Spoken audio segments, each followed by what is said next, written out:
नमस्कार मेरे प्यारे भाइयों और बहनों, आप सभी का कृष्णा वाणी 2.0 पर स्वागत है। दोस्तों, आज के इस आर्टिकल जरिए में आपके साथ गीता उपदेश हिंदी में शेयर करने वाला हूं, जो आपके जीवन को पूरी तरह से बदल देंगे। दोस्तों, यह आर्टिकल आप सभी के लिए बहुत ही स्पेशल और जीवन को बदल देने वाला साबित होने वाला है। इसीलिए इस भगवद गीता उपदेश इन हिंदी आर्टिकल को अंत तक ध्यान से जरूर सुनिए। तो बिना समय को गवाए चलिए आर्टिकल की शुरुआत करते हैं। आप वापस नहीं जा सकते हैं और शुरुआत को नहीं बदल सकते हैं, लेकिन आप जहां हैं वहीं से शुरू कर सकते हैं और अंत को अवश्य बदल सकते हैं। परिवार और समाज दोनों ही बर्बाद होने लगते हैं जब समझदार मौन और नासमझ बोलने लगते हैं। जीवन में यदि खुश रहना है तो अधिक ध्यान उस चीज पर दें जो आपके पास है, उस पर नहीं जो दूसरों के पास है। प्रेम शरीर या सुंदरता को देखकर नहीं होता है, प्रेम हृदय से होता है। जहां दो हृदय मिल जाए वही प्रेम जन्म लेता है। जिसने मन को जीत लिया है उसके लिए मन सबसे अच्छा मित्र है, लेकिन जो ऐसा नहीं कर पाया उसके लिए मन सबसे बड़ा दुश्मन बना रहेगा। जिस भाव से सारे लोग मेरी शरण ग्रहण करते हैं, उसी के अनुरूप मैं उन्हें फल देता हूँ।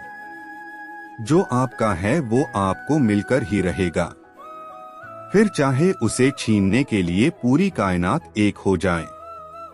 मेरा तेरा, छोटा बड़ा, अपना पराया मन से मिटा दो, फिर सब तुम्हारा है और तुम सबके हो। रोना बंद करो और अपनी तकलीफों से खुद लड़ना सीखो, क्योंकि साथ देने वाले भी श्मशान से आगे नहीं जाते। जिसने मन को जीत लिया है उसने पहले ही परमात्मा को प्राप्त कर लिया है, क्योंकि उसने शांति प्राप्त कर ली है। ऐसे मनुष्य के लिए सुख दुख, सर्दी गर्मी और मान अपमान एक जैसे हैं। सुंदरता आपके दृष्टिकोण में होती है। किसी को कीचड़ में खिला कमल भी लुभाता है और किसी को चांद में भी दाग नजर आते हैं। जब परिवार के सदस्य अप्रिय लगने लगे और परायपने लगने लगे तो समझ लीजिए विनाश का समय आरंभ हो गया है। क्रोध आने पर चिल्लाने के लिए ताकत नहीं चाहिए, मगर क्रोध आने पर चुप रहने के लिए खूब ताकत चाहिए होती है। प्रेरणा का सबसे बड़ा स्रोत आपके अपने विचार हैं। इसलिए बड़ा सोचें और खुद को जीतने के लिए हमेशा प्रेरित करें। मनुष्य जो चाहे बन सकता है, अगर वह विश्वास के साथ इच्छित वस्तु पर लगातार चिंतन करें तो। आप ही अपना मित्र और आप भी अपना शत्रु है, क्योंकि स्वयं का पतन और उद्धार दोनों आप निर्धारित करते हैं। याद रखना, अगर बुरे लोग सिर्फ समझाने से समझ जाते तो बांसुरी बजाने वाला भी कभी महाभारत होने नहीं देता। जो दान कर्तव्य समझकर बिना किसी संकोच के किसी जरूरतमंद व्यक्ति को दिया जाए, वह सात्विक माना जाता है। जन्म लेने वाले की मृत्यु निश्चित है और मरने वाले का जन्म निश्चित है। इसलिए जो अटल है अपरिहार्य है, उसके विषय में तुम्हें शोक नहीं करना चाहिए। नरक के 3 द्वार होते हैं, वासना, क्रोध और लालच। जो हुआ वह अच्छा हुआ, जो हो रहा है वह अच्छा हो रहा है, जो होगा वो भी अच्छा ही होगा। तुम्हारा क्या गया जो तुम रोते हो? तुम क्या लाए थे जो तुमने खो दिया? तुमने क्या पैदा किया था जो नष्ट हो गया?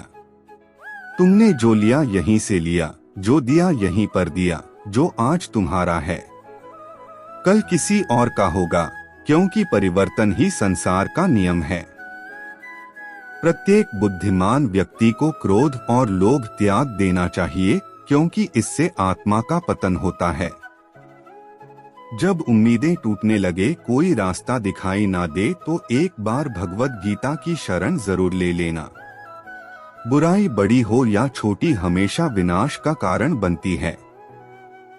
क्योंकि नाव में छेद छोटा हो या बड़ा नाव को डुबा ही देता है। मैं सभी प्राणियों को एक समान रूप से देखता हूँ। मेरे लिए ना कोई कम प्रिय है ना ही ज्यादा, लेकिन जो मनुष्य मेरी प्रेम पूर्वक आराधना करते हैं वो मेरे भीतर रहते हैं और मैं उनके जीवन में आता हूँ। फल की लालसा छोड़कर कर्म करने वाला पुरुष ही अपने जीवन को सफल बनाता है। धरती पर जिस प्रकार मौसम में बदलाव आता है उसी प्रकार जीवन में भी सुख आता जाता रहता है। हे अर्जुन, मन अशांत है और इसे नियंत्रित करना कठिन है, लेकिन अभ्यास से इसे वश में किया जा सकता है। कोई भी इंसान जन्म से नहीं बल्कि अपने कर्मों से महान बनता है।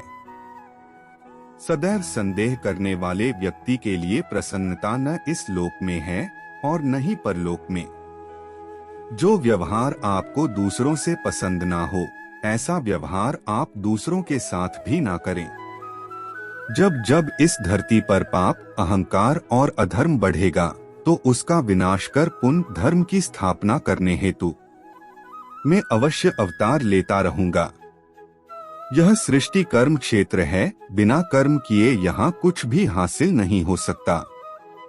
मनुष्य अपने विश्वास से निर्मित होता है, जैसा वह विश्वास करता है वैसा वह बन जाता है। अच्छे कर्म करने के बावजूद भी लोग केवल आपकी बुराइयां ही याद रखेंगे। इसलिए लोग क्या कहते हैं, इस पर ध्यान मत दो, तुम अपना कर्म करते रहो, तुम क्यों व्यर्थ में चिंता करते हो, तुम क्यों भयभीत होते हो, कौन तुम्हें मार सकता है। आत्मा न कभी जन्म लेती है और न ही इसे कोई मार सकता है। ये ही जीवन का अंतिम सत्य है। वह व्यक्ति जो सभी इच्छाएं त्याग देता है और मैं और मेरा की लालसा और भावना से मुक्त हो जाता है, उसे अपार शांति की प्राप्ति होती है। कर्म करो, फल की चिंता मत करो। जीवन में कुछ भी स्थायी नहीं है, इसलिए स्वयं को अधिक तनावग्रस्त न करें, क्योंकि परिस्थितियां चाहे कितनी भी खराब क्यों न हो, बदलेंगी जरूर। जीवन ना तो भविष्य में है ना अतीत में, जीवन तो इस क्षण में है। जिस तरह प्रकाश की ज्योति अंधेरे में चमकती है, ठीक उसी प्रकार सत्य भी चमकता है। इसलिए हमेशा सत्य की राह पर चलना चाहिए। इतिहास कहता है कि कल सुख था, विज्ञान कहता है कि कल सुख होगा, लेकिन धर्म कहता है कि अगर मन सच्चा और दिल अच्छा हो तो हर रोज सुख होगा। अपने आप को ईश्वर के प्रति समर्पित कर दो, यही सबसे बड़ा सहारा है। जो कोई भी इस सहारे को पहचान गया है वह डर, चिंता और दुखों से आजाद रहता है। तो आज हमने बहुत सारे गीता उपदेश कोट्स इन हिंदी देखे। भगवत गीता हमें जीवन जीने का सही रास्ता दिखती है। जैसे कि मैंने स्टार्टिंग में बोला था कि हर किसी को भगवत गीता एक बार तो जरूर पढ़नी चाहिए। हमारे सारे सवालों के जवाब इसमें हैं। मैंने नीचे इस बुक का लिंक शेयर किया है, चाहे तो आप चेक कर सकते हैं। यहाँ से नहीं लेना चाहते तो कोई बात नहीं, पर कहीं से भी आपको मिलती है वह से लीजिए, पर पढ़िए जरूर। मुझे लगता है ये गीता कोट्स पढ़ के आपको मोटिवेशन मिला होगा। अगर आपका कोई सवाल है तो आप कमेंट करके पूछ सकते हैं।